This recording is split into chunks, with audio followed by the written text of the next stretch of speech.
है। और देखिए इस वक्त की बहुत बड़ी खबर, ईरान ने अब तक का सबसे बड़ा हमला किया है अमेरिका के बेस पर, खास तौर पर जॉर्डन में। और ईरान की जो डांसिंग मिसाइल कहते हैं, जिसे जिगजैग मिसाइल्स भी कहा जा रहा है, उस डांसिंग मिसाइल ने ऐसी तबाही मचाई है जॉर्डन में, जिसके अब जो तस्वीरें सामने आ रही हैं और जो ईरान दावे कर रहा है उसके मुताबिक देखिए ईरान ने बहुत बड़ा दावा किया है। ईरान ने यह कहा है कि जॉर्डन में दर्जनों अमेरिकी सोल्जर्स मार दिए गए हैं। ये बहुत बड़ा दावा है कि कई अमेरिकी सोल्जर्स जो हैं, सैनिक जो हैं, वो मार दिए गए हैं। इसके अलावा अमेरिका के C-17 ट्रांसपोर्ट प्लेन्स गिर चुके हैं, P-8 एयरक्राफ्ट जो है वो जल चुका है, और सबसे बड़ी बात, ब्लैक हॉक हेलीकॉप्टर्स की एक पूरी यूनिट जो है वो इस बेस पर तबाह हो गई है। देखिए ये बहुत बड़ी क्लेम है जो ईरान कर रहा है, जो दावे है ईरान कर रहा है। ईरान की तरफ से पहले भी जो दावे हुए, देखिए वो धीरे धीरे सच साबित हो रहे हैं। हमने आपको बताया था कि जॉर्डन में जो हमले हुए हैं उसमें कई प्लेन तबाह हुए हैं। अब वो बात धीरे धीरे सामने आ रही है। 4 अमेरिकी सोल्जर्स की मौत की खबर जो है वो सामने आ चुकी है। लेकिन इसके बाद अब ईरान की तरफ से जो दावा है, ईरान का कहना है कई दर्जन अमेरिकी सैनिक जो है वो मारे जा चुके हैं।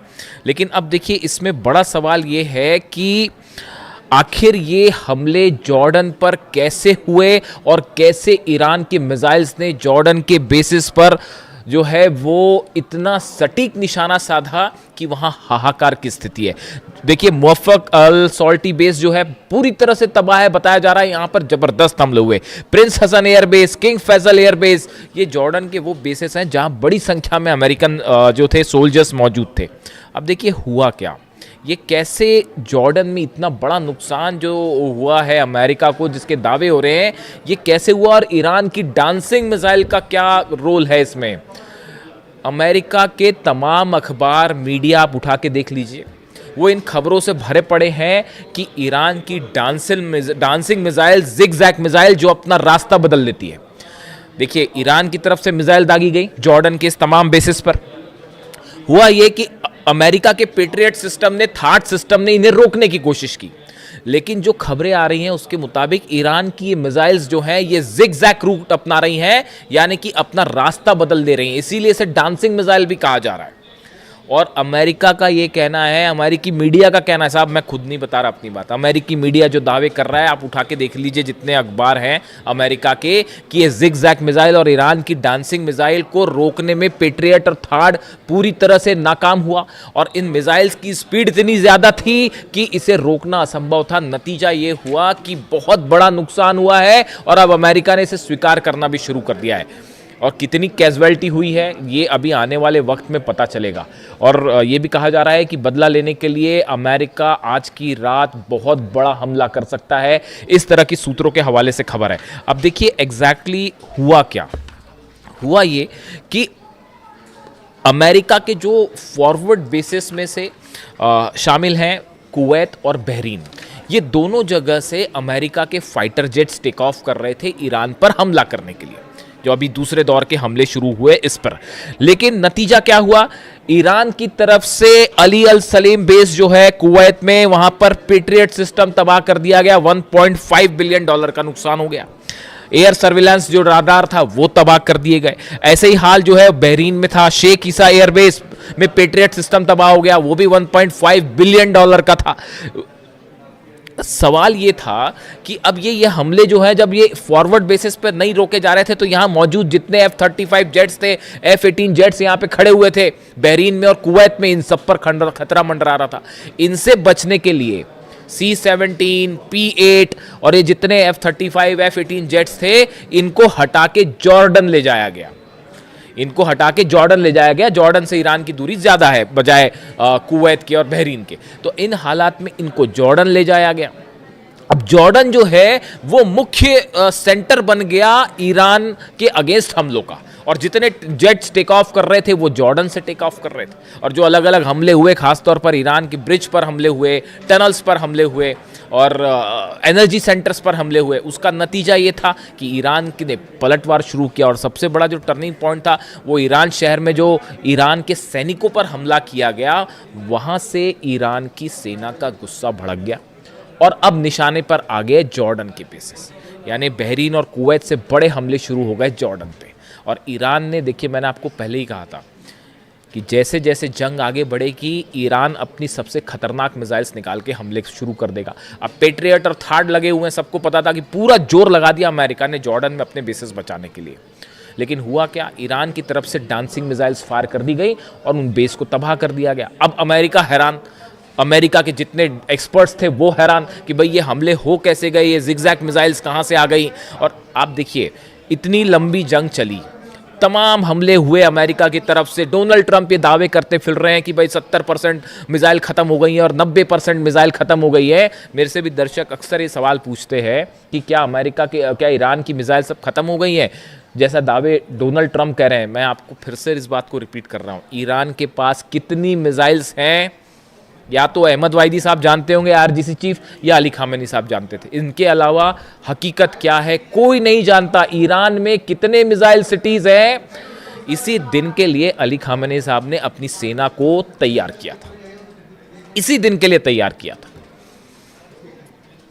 और उसका नतीजा देखिए, आज दुनिया की सबसे बड़ी ताकतें जो हैं वो ईरान के सामने घुटनों पर हैं, अपने बेसिस नहीं बचा पा रहे, खाड़ी देश जल रहे हैं और सिर्फ आप जो है कुछ नहीं कर सकते, हेल्पलेस स्थिति में खड़े। तो हुआ ये, जहां पर हमने बात छोड़ी कि पीछे कर लिया गया, अब ये डांसिंग मिसाइल्स फायर हुई। अब अमेरिका में चर्चा शुरू हुई कि भाई यहां तो दावे कर रहे थे ट्रंप की सब खत्म हो गया, फिर ये मिसाइल्स कहां से आ गई।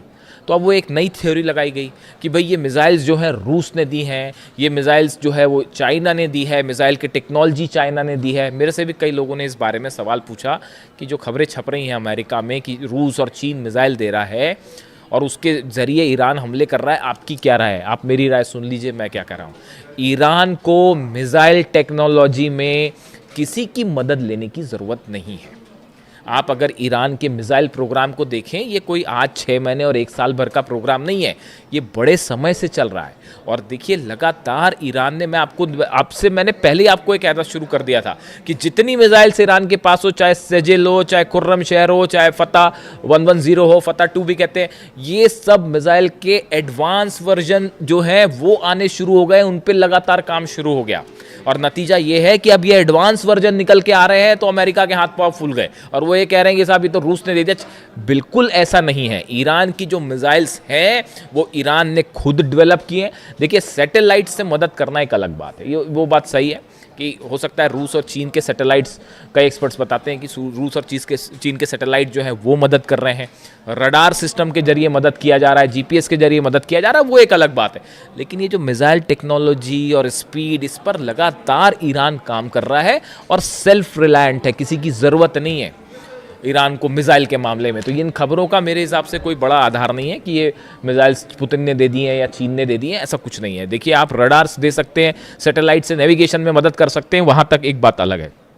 अब नतीजा ये हुआ कि जब ये मिसाइल्स फायर की गई तो पूरा का पूरा अमेरिकी सेना इस बात को लेकर हैरान थी कि इतनी जल्दी इतनी स्पीड से, अगर आप मैक 4 से मैक 11 के बीच में, यानी आवाज़ से 5 से 11 गुना की बीच की रफ्तार से मिसाइल्स बरस रही हैं, उसको कैसे कोई पेट्रियट सिस्टम रोक पाएगा। और नतीजा ये हुआ कि कई जगह जो है वो पेट्रियट सिस्टम जहां लगे थे उनके ठीक ऊपर मिसाइल्स गिरी हैं, थार्ड सिस्टम जहां लगे थे उसके ठीक ऊपर मिसाइल्स गिरी हैं।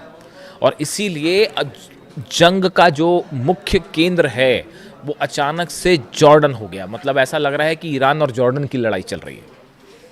और वो तस्वीरें जो आ रही हैं, देखिए तस्वीरें वायरल हो जाती हैं। जॉर्डन में जो लोग हैं, मैं एक वीडियो देख रहा था उसमें बड़े हैरान करने वाली बात थी कि जॉर्डन के कुछ लोग खड़े हुए हैं, उसमें एक शख्स वीडियो बना रहा है, ईरान की तरफ से मिसाइल्स फायर की जा रही हैं, जॉर्डन पर मिसाइल गिर रही हैं और वो इस बात की खुशी जता रहा था कि ईरान की मिसाइल्स जो अमेरिका की बेस पर गिर रही हैं। ये जॉर्डन का शख्स जो है, जॉर्डन के लोग उसमें खुशी मना रहे थे, ईरान के साथ खड़े दिखाई दे रहे थे। देखिए ये सब अधिकांश खाड़ी देशों का ये हाल है।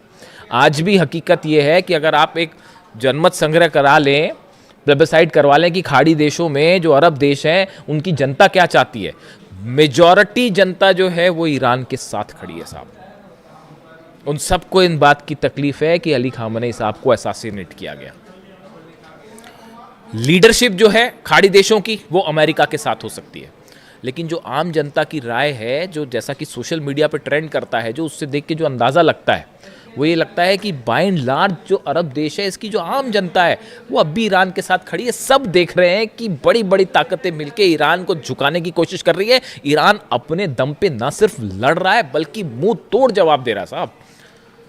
तो हकीकत यह है कि जॉर्डन जो है वो और देखिए ब्लैक हॉक यूनिट को लेकर बड़ी जो जहाँ पर देखिए जो डिस्ट्रक्शन हुआ है, जो ईरान की तरफ से दावे आए, बड़े स्पेसिफिक दावे हैं वो।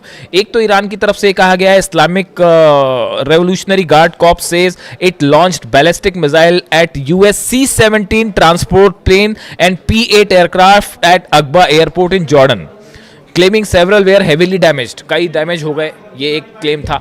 दूसरा क्लेम आया कि जो ब्लैक हॉक हेलीकॉप्टर्स हैं अमेरिका के, जो कई जगह ऑपरेशन में इस्तेमाल होते हैं, खासतौर पर मिलिट्री ऑपरेशन में। अब ये भी बड़ी गौर करने की बात है। मैं कल सुबह आपको एक बड़ा खुलासा करूंगा, कल सुबह कोशिश करूंगा जल्दी वीडियो ले आऊं आपके लिए। सुबह ये खबरें आ रही हैं कि जो ब्लैक हॉक हेलीकॉप्टर्स हैं, देखिए इनका इस्तेमाल ग्राउंड ऑपरेशन के लिए बहुत ज़्यादा किया जाता है। ग्राउंड ऑपरेशन के पहले या ग्राउंड ऑपरेशन के दौरान सोल्जर्स को नीचे उतारने पर, ग्राउंड ऑपरेशन के पहले स्ट्राइक्स करने पे, इसमें बहुत ज़्यादा इस्तेमाल होता है ब्लैक हॉक हेलीकॉप्टर्स का। जॉर्डन में बड़ी संख्या में ब्लैक हॉक हेलीकॉप्टर्स मौजूद थे, जो इस ओर इशारा कर रहे हैं कि ग्राउंड ऑपरेशन की तैयारी है। ये बात ईरान अच्छी तरह से समझ रहा है।